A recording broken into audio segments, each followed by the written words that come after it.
You're listening to the Pace Radio Network here at paceradio.net. The views expressed by the individuals during this broadcast are their own opinions, and they may not be the same as those of their group or other organizations they may be involved with. All medical advice in our broadcast is not a medical opinion and should be checked with your medical physician.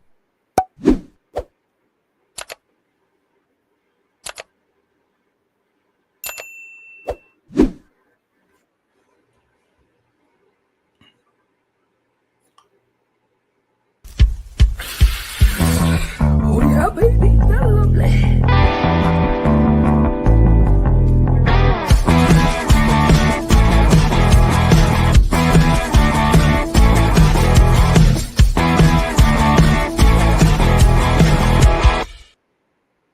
Good morning, it's May the 8th, and welcome to Psychedelics and Cannabis Educational News. I'm live here at paceradio.net as well as at 420pace.ca.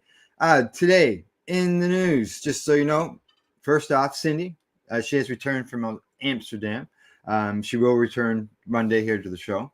And that I do have a question for you. Did you see her out there on that swing? I don't know if you've seen it, like, she was way up there in the sky on the swing, and to me, no thanks. I like to keep my feet on the ground, and we'll find out about that swing come Monday. See what she thought of it. So, other than that, today I have some studies. We're heading to the U.S., Brazil, and of course, we'll have some news from Canada, which is where I will begin. It's an update story. I mentioned it on Monday, where in Nelson, BC, there was a fellow there that was trying to get a license for a smokable patio. So here we go. Update from StratCan. StratCan says Nelson City Council rejects outdoor cannabis consumption license. Nelson City Council rejected an application for a temporary permit for cannabis consumption on a patio of a local cafe in a meeting on Tuesday, despite a recommendation from city staff to approve the temporary use permit, that's good to know, that would have authorized Herb Cafe to allow cannabis consumption on an outdoor patio. City Council voted against the measure, citing concerns from the public. Following a past staff presentation about the application and a brief discussion, Councillor Rick Logenberg brought forward a motion to deny the temporary permit, which was seconded from Councillor Kate Tate. Logenberg said he was not opposed to the application in principle, but felt the location was not appropriate, citing community feedback. The city staff reported detailed numerous letters of support and opposition to the location. Now, the councillor says that I think smoking cannabis is quite different from even smoking cigarettes. The smell is so strong, and many people, especially the people in the neighborhood, I think they have a right to clean air, and it's the same as sound and everything else. I'm not opposed to this in other locations. I think this location is really problematic. There's kids in this neighborhood. I think there's kids almost in every neighborhood. I think so. And I don't know why they don't think tobacco smoke don't smell. You're not trying to ban it everywhere. Councillor Tate added that she didn't want Nelson to be the first location in BC to formally allow such a space, preferring to wait for other jurisdictions to tackle the issue first. We wonder why. Councillor Leslie Payne, who opposed changing the TUP to 1 year from 3, but supported the overall approach, says she sees the application as a continuation of our heritage in the Nelson community, noting that those who live in areas next to commercial districts have to accept these types of activities. She also expressed surprise at some of the community feedback that she said equated cannabis users with disreputable behavior. We can't do that with we don't do that with drinking and alcohol. She's got a point. What other area are we going to find where this is going to be more acceptable? Now, Mayor Janice Morrison, also chimed in to add that she also opposed the top, siding with Councillor Tate and Lockenberg, saying that she doesn't believe cannabis consumers need to smoke cannabis in order to use it, and agreeing that she wanted to wait to see how other municipalities handled the issue. She says, I think people have the right to clean air, adding that she felt that allowing such a business could open the city to potential litigation. Now, in 2020, when Morrison was a city council, a Nelson city councilor, she endorsed a resolution that called on the provincial government to reduce the provincial barrier to allow the promotion of cannabis consumption spaces. Oh, wow. Interesting. The resolution referred to the historical legacy of cannabis cultivation and clear knowledge that the cannabis industry is a pillar of our regional economy. Now, Brandon Raby, who owns the Herb Cafe and has worked with the city of Nelson to file the top application, said he was prepared to address concerns from some councillors, but was surprised by some of the types of opposition raised.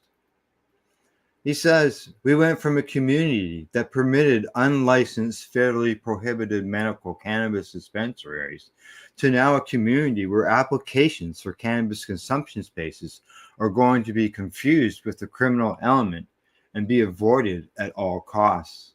Without such an officially authorized space, Raby says there is technically nowhere to legally smoke or vaporize cannabis in downtown Nelson, something he's highlighted in his submission to the city.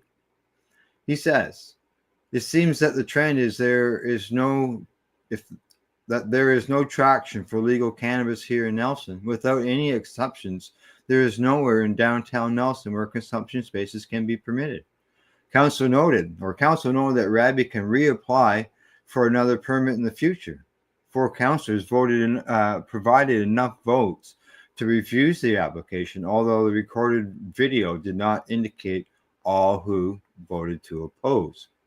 Now, the vote was not recorded, but the councillor Leslie Payne asked that her vote opposing the motion to deny the temporary use permit be recorded. Now, 6 city council members plus the mayor make up the city council. To give you an idea on the size of it. So, yeah, no patio smoking going on in Nelson, at least with the permit, and that's unfortunate. It'd be nice to know what all their concerns were, other than just the fact they just wanted clean air, because there's other ways that they could deal with that. That's for sure. All righty, I hear someone has just walked in, but I'll find out who it is soon enough. All right, on to my next story. Here we go. This one comes to me from Marijuana Moment. Headline on it says, DeSantis says he'll sign Florida bill to criminalize psychedelic mushroom spores. Oh, so I know spores. You can get mushroom spores that I've seen them at hydroponics stores, actually. So here in Ontario. Here's the headline. Here's the story. Florida Governor Ron DeSantis has signaled that he intends to sign a wide-ranging agricultural bill passed by the legislature that contains, among other provisions, a new prohibition on the spores of psychedelic mushrooms. Says in comments on Tuesday, DeSantis announced his support for the measure SB 700, sponsored by Senator Keith Trudeau. The bill is currently on its way to the governor's desk after being passed by the House of Representatives last week. It was previously passed by the Senate on a 27-9 vote.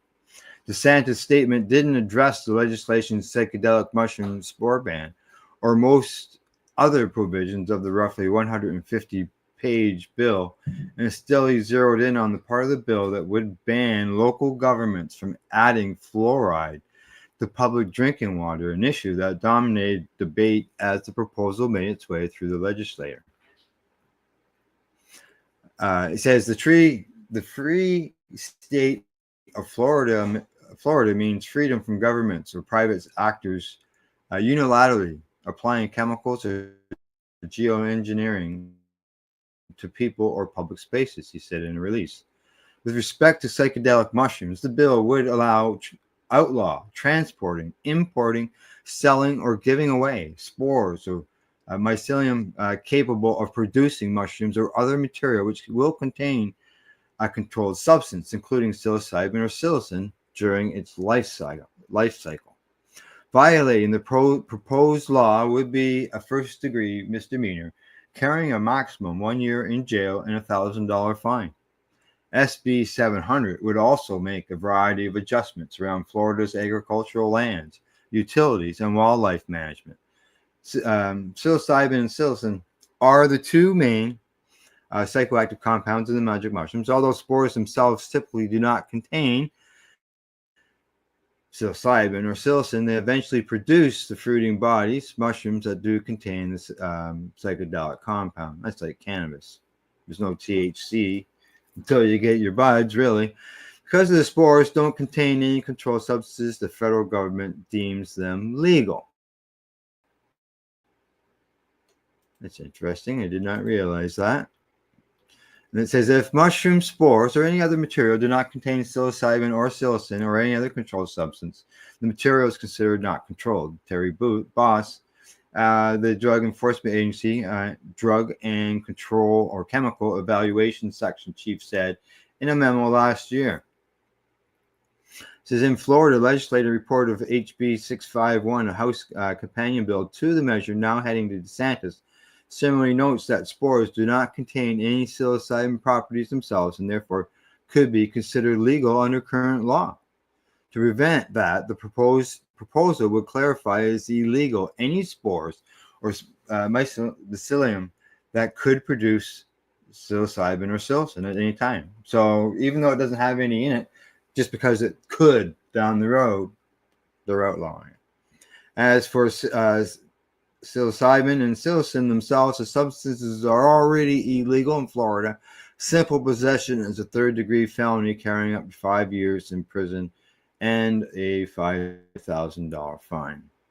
The legislative report on SB 700 notes that psychedelic mushrooms became popular in the United States during the 1960s when American researchers first studied their healing properties in medical applications. Now they are listed as a Schedule I controlled substance of the U.S. government, meaning they have no accepted medical use. While we are seeing lots of reports that is not right, and I've got a couple of them coming up later on in the show. So it further says that any material, compound, mixture, or preparation that contains the hallucinogenic substance known as psilocybin has high potential for abuse, is not currently accepted as medical treatment in the United States. And late last week, meanwhile, DeSantis signed a separate bill into law that will create new hurdles for advocates aiming to put legislative proposal between voters, including potentially the renewed effort to legalize cannabis in the state. Among other requirements, the law mandates that supporters post a $1 million bond before commencing signature gathering, prohibits the use of out-of-state and non-citizen petitioners, and narrows the window during which signatures must be submitted to election officials. Just the Republican way. Make it harder all the time. Its sponsor, Rep. Jenna Persons Meleka, contends the ballot initiative process has been taken over by out-of-state fraudsters looking to make a quick buck and by special interests intent on buying their way into our Constitution. And critics have said the new changes will impede Floridians' ability to have their voices heard, in one group hoping to qualify a measure that would expand Medicaid in the state has already sued the DeSantis administration over the new law. The obstacles to placing a proposal on the statewide ballot came on the heels of two contentious constitutional amendments that went before voters last year. One, including Amendment 3 that would have legalized cannabis for adults 21 and older, and another abortion rights bill. Those were at 60% that they had to get, and I believe they got somewhere around 57. So he's making it harder, so the numbers go down. You know, it's just that's the way things go, unfortunately.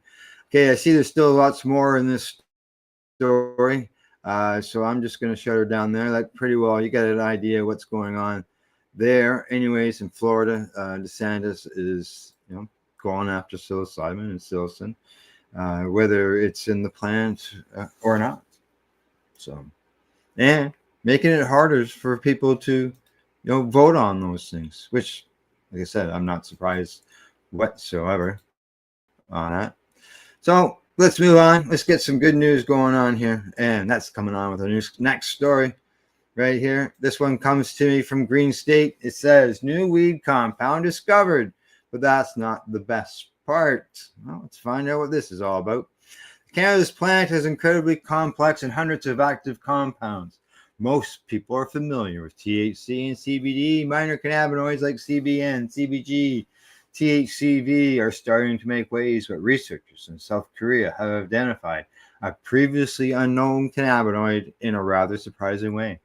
A paper published in the journal Pharmaceuticals outlined the discovery. Researchers had been trying to determine which parts of the plants could have anti-tumor capabilities, particularly neuroplastomus. They did not set out to find new cannabinoids, but that's what happened. That's a nasty brain cancer, that stuff. Now, the compound called cannabidiol-saka was isolated from the cannabis plants using chromatography, while researchers did not identify it as particularly toxic to neuroplasmosis. Other isolated cannabinoids did show promise. This included CBD, CBDA, CBDA-ME, CBG, and delta-8 THC. Two other compounds, yeah, that's a nice one. That's a long one. Both of them were also found in cannabis for the first time. These derivatives of chlorophyll also revealed anti-tumor capabilities. Wow. The results of this study suggest that these compounds have the potential to be developed into anti-neuroblastoma products, the study authors wrote. The discovery of this cannabidiol could lead scientists to dive deeper into its role in cannabis and its potential benefits.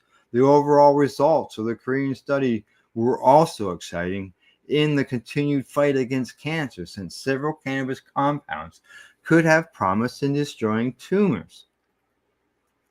Now, this cannabidiol is just one of the many new cannabis compounds revealing themselves in recent years. Some are found within the natural plant, while others are being developed by scientists looking to harness the powers of cannabis without any potential side effects. For example, a team of researchers from Washington University School of Medicine in St. Louis and Stanford University developed a cannabinoid meant to ease pain without psychoactive effects. The molecule, dubbed VIP36, interacts with the same receptors as THC and CBD, but doesn't cross the blood-brain barrier. The scientists found that VIP36 was an effective analgesic in mice and didn't seem to be mood-altering or addictive. The cannabis plants were, I think it just jumped in there. Okay, well, the discovery of the, I read that. Okay, there we are. For example, a team of researchers in Washington and University School of Medicine in St. Louis and Stanford University. I've already read that. The screen jumped, so I lost where I was at. I'm at the very bottom. The cannabis plant may be thousands of years old, but there are still plenty of things to learn as R&D into cannabis continues to accelerate. More likely to be revealed about the dynamic compounds within and how they may help mankind. It just never ends.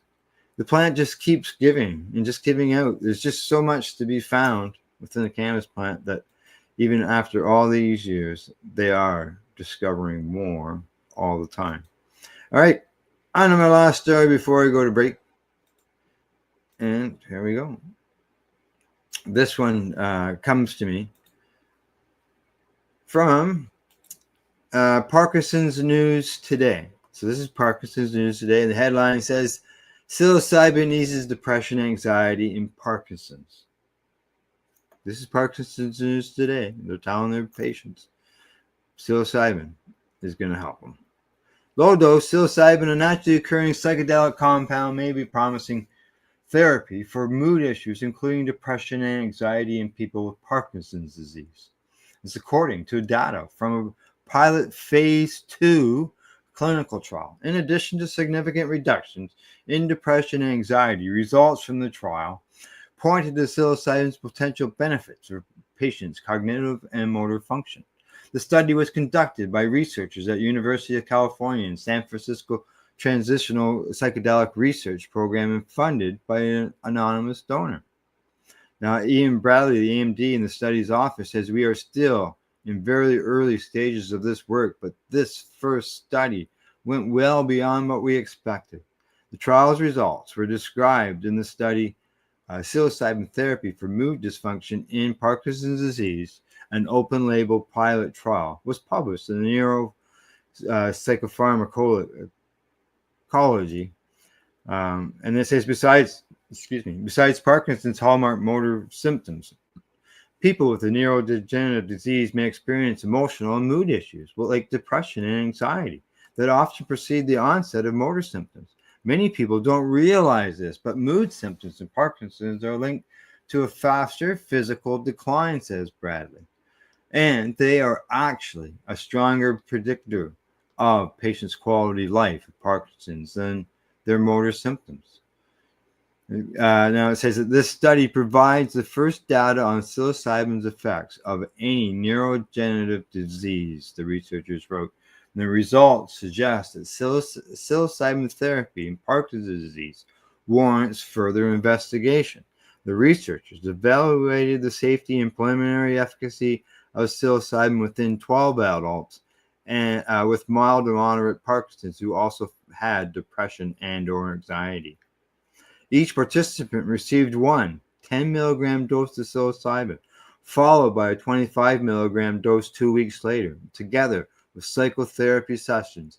Each psilocybin session involved the ingestion of a psilocybin capsule in a quiet room and in the presence of the patient's therapist, who monitored for safety and provided psychological support. Participants were evaluated for moods and changes in the mood, cognitive function, and motor function 1 week after each dose, 1 month, and 3 months after the last dose.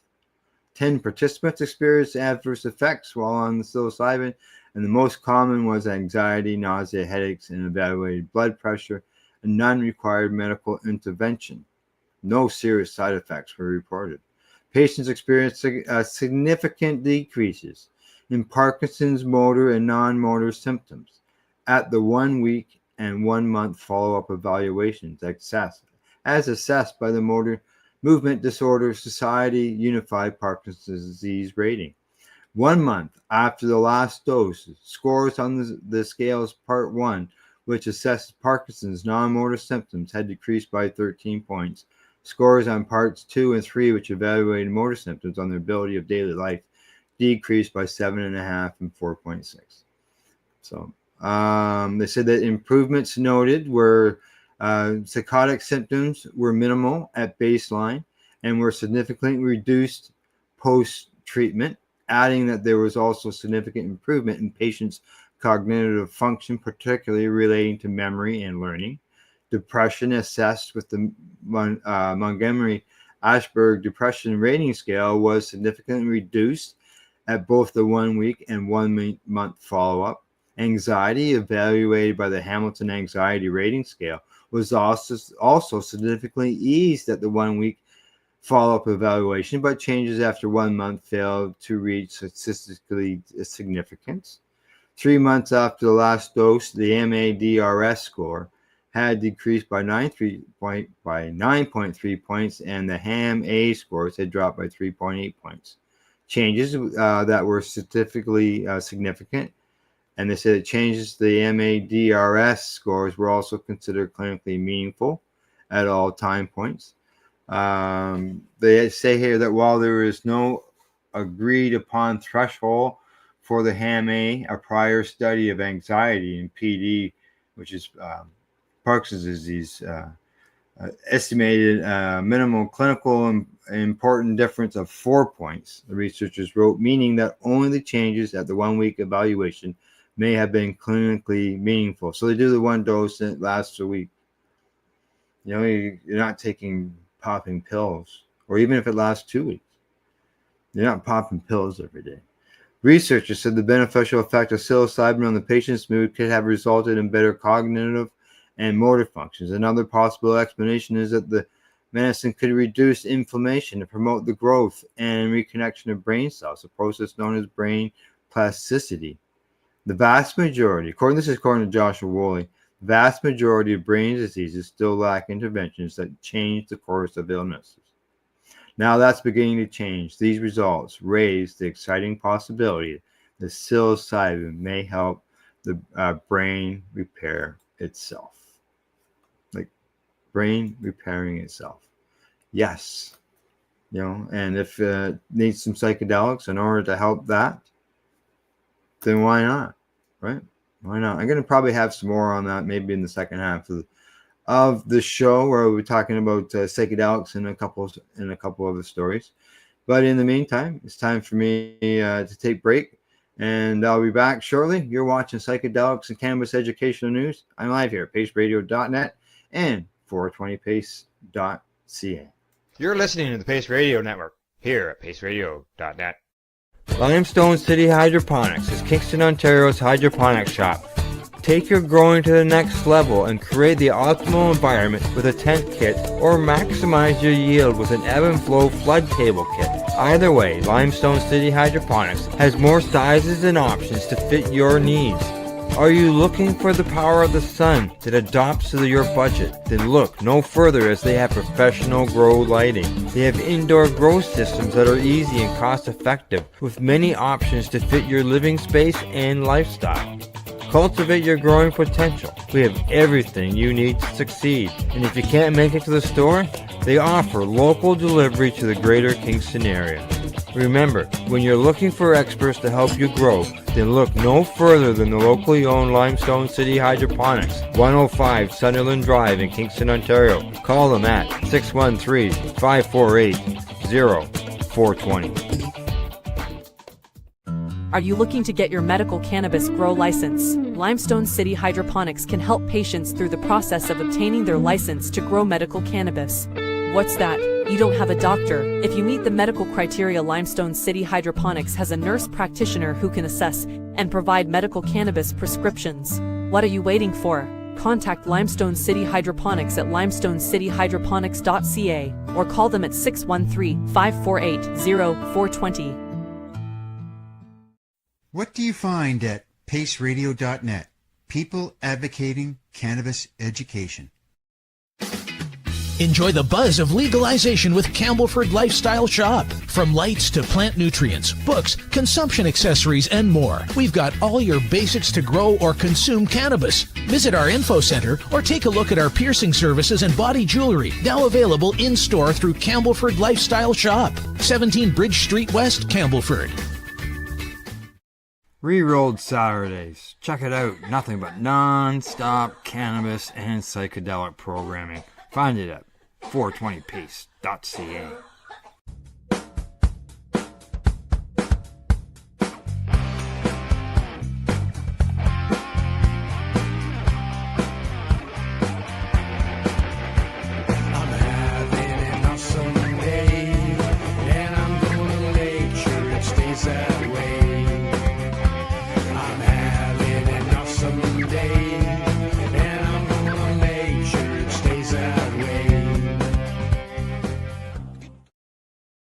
You're listening to the Pace Radio Network here at paceradio.net.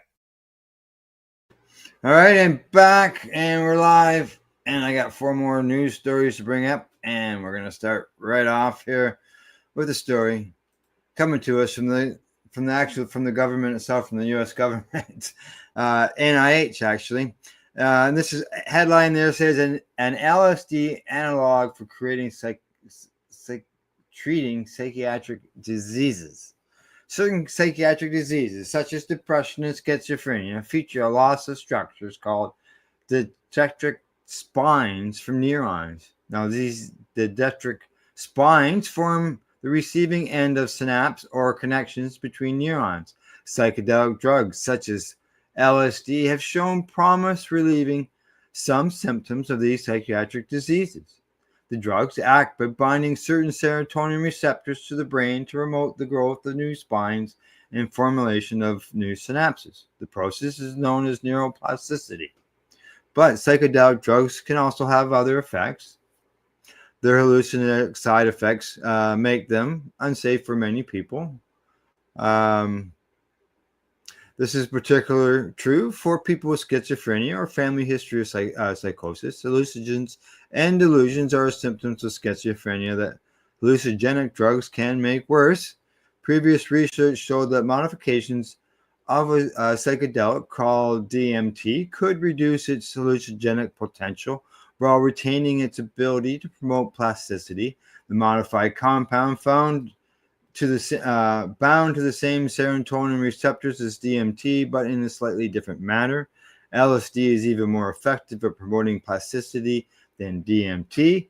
Thus, a research team led by David Olson Dr. David Olson at the University of California. Davis set out to design a drug that retained LSD's ability to promote neurons growth without the hallucinogenic potential. Results of their effort, which was funded in part by the NIH, appeared in Proceedings of the National Academy of Sciences back on April the 14th.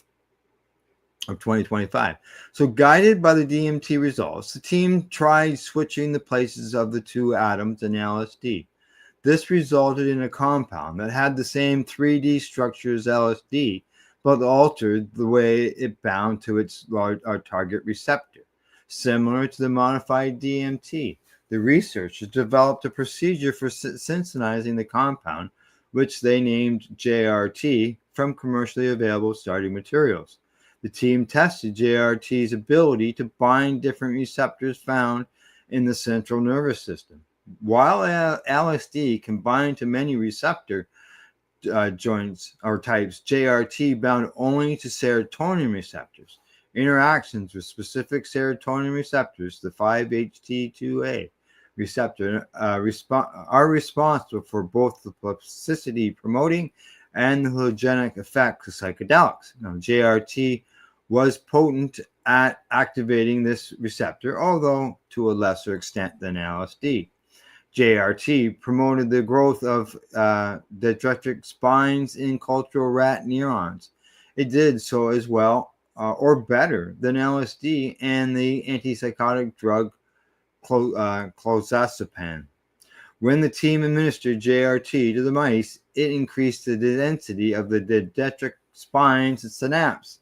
The single dose of JRT in mice could restore the loss of these dendritic spine density caused by chronic exposure to stress hormones. Further, mouse testing suggests that JRT had much lower hallucinogenic potential than LSD. JRT did not produce response in mice that are believed to collaborate with the hallucinogenic action of LSD. Pre-treating mice with JRT also blocked LSD from producing these responses. This suggests that they bind to the same receptor. Unlike LSD, JRT did not cause sensory alterations in a mouse model, nor did it activate genes in the brain associated with schizophrenia. JRT also produced improvements in mice in tests designed to detect potential antidepressant effects. Moreover, it did so at doses 100-fold lower than ketamine, which is used for treatment-resistant depression. JRT promoted cognitive flexibility as well, which is often impaired in schizophrenia. Current medications for schizophrenia are effective at treating hallucinations and delusions, but they are less effective at treating other symptoms, like the inability to feel pleasure or impaired cognitive function. These results suggest that JRT might be able to safely treat these symptoms as well. More broadly, they show continued process in designing non-hallucinogenic psychedelic analogs. The development of JRT emphasize that we can use psychedelics like LSD as starting points to make better medicines, Olson says. JRT has extremely high therapeutic potential, and right now we are testing it in other disease models, improving its synthesis and creating new analogs of JRT that might be even better. So there you go. They are, obviously synthesizing, and said about moving two molecules made a big difference. And if it can help people dealing with depression and save lives, then good. Then good. All right, moving on to the next story, and it comes to me from the business of cannabis, and the headline there says full spectrum CBD drug for autism spectrum disorder poised for phase 2 clinical trials in the U.S. DeFlora, a joint venture between Charlotte's Web Holdings and Agena Biosciences, is advancing towards the start of its phase 2 clinical trial for AJA001, a cannabinoid phase FDA botanical drug development to treat behavioral symptoms associated with autism spectrum disorder. In February of 2025, the company announced that its investigational new drug application for phase 2 clinical trials had been cleared by the FDA, making the first full spectrum CBD based drug in history to do so. With approval granted, the company is now preparing to begin enrolling 60 participants ages 13 to 29 for its 12-week study to establish a titration regime and efficacy signals to improve dosing levels for eventual phase 3 studies. In a recent published interview in Clinical Leader, Joel Stanley, CEO of Agena Biosciences and chairman of DeFlora, said that the trial is set to begin immediately. He says that as soon as we close this round, we'll move into those phase 2 trials. Then it'll probably be 14 to 16 months for results. We'll start looking at future commercialization partners from that point and look at the appropriate ways to finance the larger phase 3 trials. And according to its specific timeline, they expect phase 3 trials to begin next year ahead of the final FDA approval in 2030. It would become the first full spectrum and only 5th botanical drug to be approved by the FDA, taking its place alongside Jazz Pharmaceuticals' $1 billion Epilux, which was approved in 2018. However, according to Stanley, being a US-based company has meant the process has been far harder than its UK-based pharmaceutical counterpart. He says that since 2018, since the US legalized hemp, one CBD drug, Epilux, developed by GW Pharmaceutical, has been approved for very rare epilepsy diagnosis. A pure CBD drug, very different than our drug, AJA001, made by a UK company, meant they didn't need a Schedule 1 manufacturing license yet. For American companies, the DEA considered CBD a Schedule 1 drug up until 2019. So the UK company was able to race through the process. The market need is substantial. ASD affects approximately 1 in 36 children in the US. Wow. And currently only 2 FDA-approved drug treatment exist, both at atypical antipsychotics known for several side effects and poor long-term tolerability. It's too bad that they're going to have to wait all the way to 2013 in order, or 2030, in order for that to, maybe hit the actual, get the finals approvals and all that stuff. Because, if 1 in every 36 children are being born with that condition, then there's going to be obviously a lot of people who are still going to be dealing with that for several more years, and maybe they can speed up the process somehow. All right, moving on to my next story. This one's coming to me from Mugglehead Magazine. Headline on that says that DMT extracted from Brazilian roots shows remarkable efficacy for treating depression. There we go. The root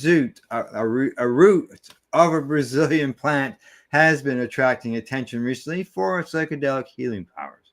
Like the chacruna shrub used to brew ayahuasca, Mimosa tuniflora, also known as Germa petra, contains a high concentration of a powerful psychoactive compound, DMT. The plant's ability to treat people suffering from depression was the subject of a study published in a prominent Nature journal on April 22nd. 14 participants vaporized DMT extracted from the roots multiple times over the course of 6 months, in conjunction with a psychological therapy, and experienced significant relief from their symptoms as a result.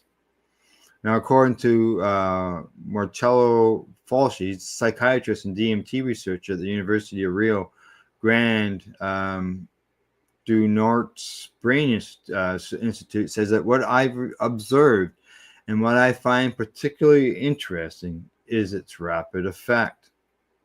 Now, the South African researchers have pointed out that vaporized DMT is an advantage compared to other psychedelics like psilocybin or LSD, in that it is short-lasting while still being extremely powerful.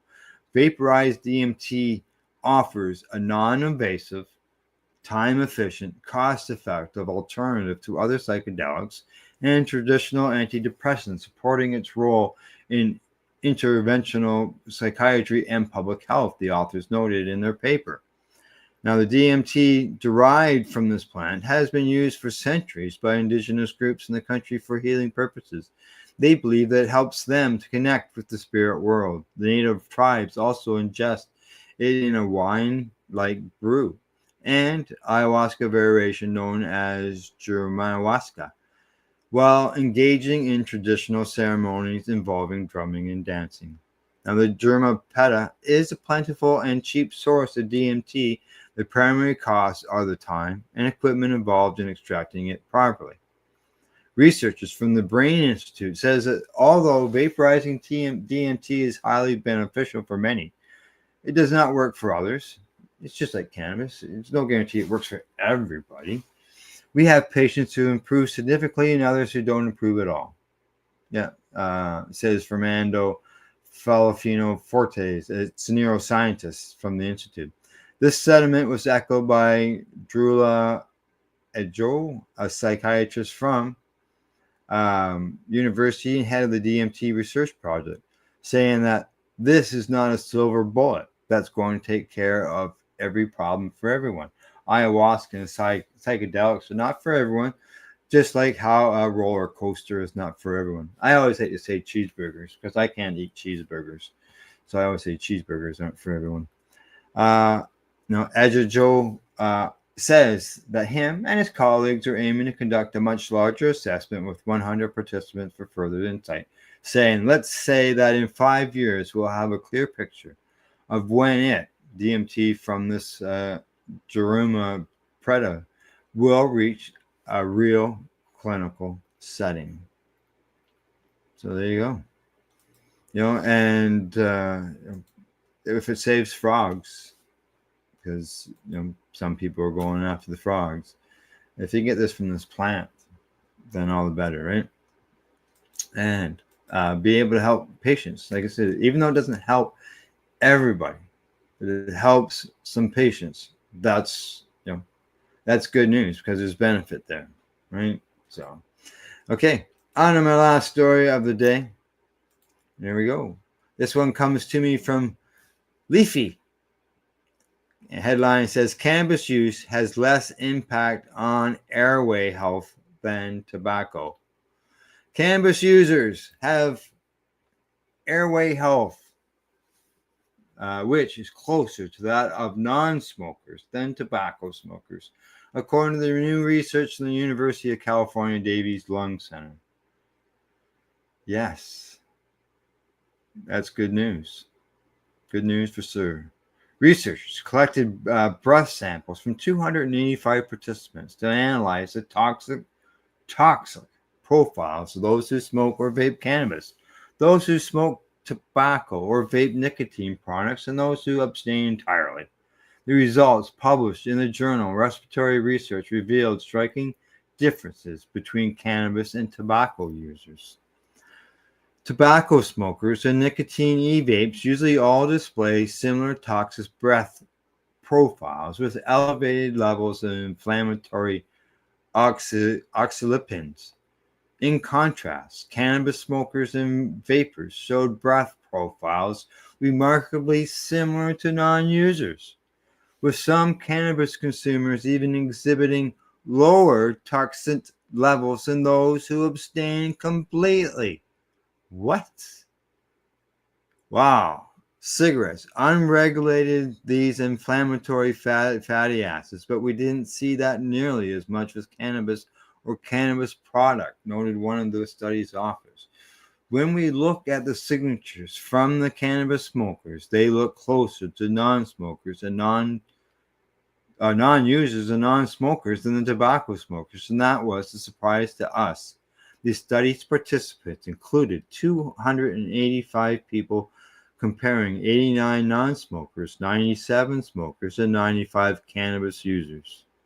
The collected samples, participants breathed into a container for 20 minutes.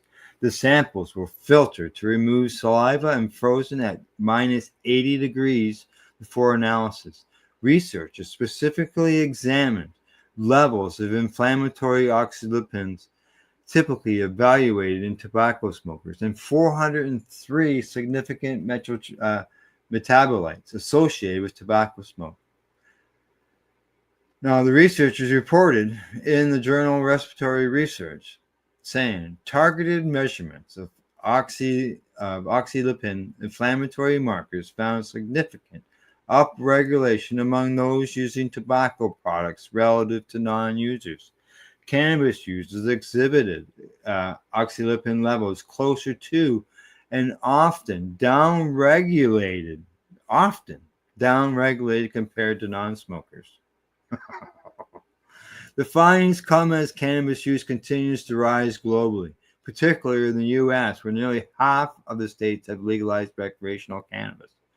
The results align with previous research that was determined cannabis consumers are exposed to fewer harmful toxins compared to tobacco smokers. Other studies have concluded that cannabis smoke and tobacco smoke are not equally carcinogenic. However, the researchers emphasized that their study focused solely on evaluating toxicity levels in breath samples and was not designed to establish links between these markers and specific illnesses, such as lung diseases.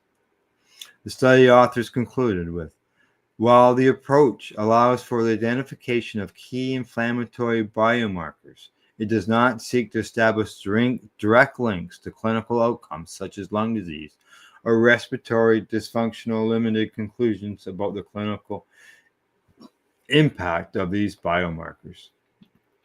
So there you go. Good news.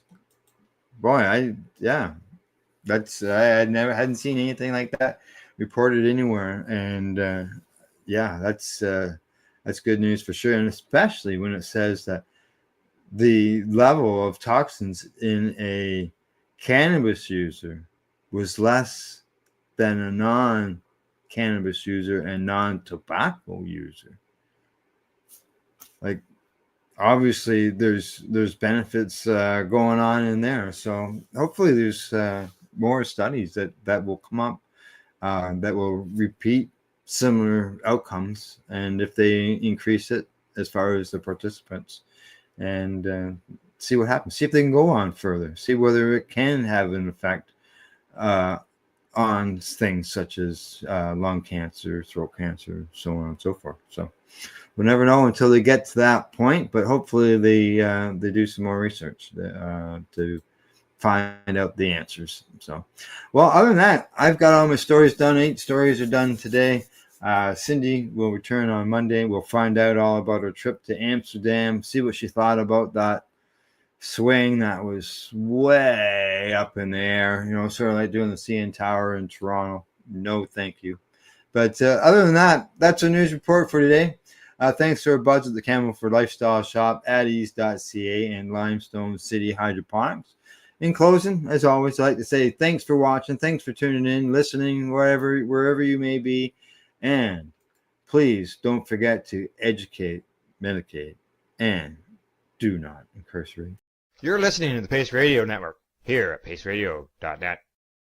The opinions of the individuals during this broadcast are their own, and may not be the opinions of their group or other organizations they may be involved with. All medical advice during our broadcast is not a medical opinion and should be checked with your medical physician. Enjoy the buzz of legalization with Campbellford Lifestyle Shop. From lights to plant nutrients, books, consumption accessories, and more, we've got all your basics to grow or consume cannabis. Visit our info center or take a look at our piercing services and body jewelry, now available in-store through Campbellford Lifestyle Shop, 17 Bridge Street West, Campbellford. Limestone City Hydroponics is Kingston, Ontario's hydroponics shop. Take your growing to the next level and create the optimal environment with a tent kit, or maximize your yield with an ebb and flow flood table kit. Either way, Limestone City Hydroponics has more sizes and options to fit your needs. Are you looking for the power of the sun that adapts to your budget? Then look no further, as they have professional grow lighting. They have indoor grow systems that are easy and cost effective, with many options to fit your living space and lifestyle. Cultivate your growing potential. We have everything you need to succeed. And if you can't make it to the store, they offer local delivery to the greater Kingston area. Remember, when you're looking for experts to help you grow, then look no further than the locally owned Limestone City Hydroponics, 105 Sunderland Drive in Kingston, Ontario. Call them at 613-548-0420. We are people advocating cannabis education here at paceradio.net.